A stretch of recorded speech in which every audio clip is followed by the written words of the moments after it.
দেখেছেন এটা দিলাম, এবার উপর থেকে আমি এটাকে এরকম করবো।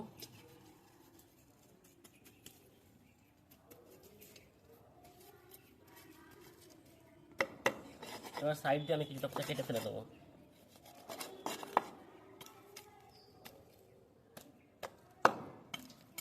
হয়ে গেল।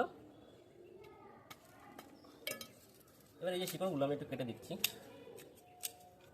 আমি নিয়ে নিয়েছি ট্রাইকোডার্মা ভিরিডি।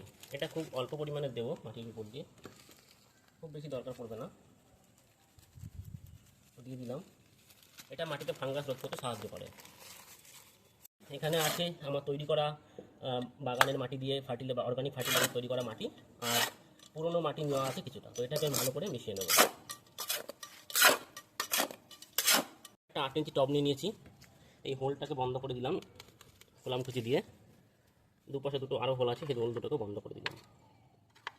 বন্ধ করে দেওয়ার পরে এবার আমি উপর দিয়ে কিছুটা মাটি দিয়ে দেবো।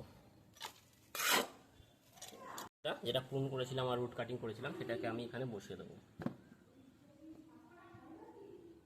বসিয়ে দেওয়ার পরে উপর দিয়ে আমি মাটি দিয়ে দেবো।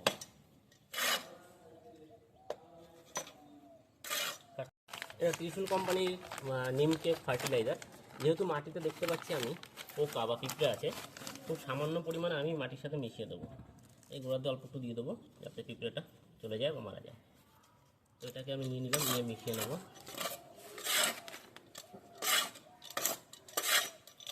মিশিয়ে নিয়ে এবার আমি দিয়ে দেবো।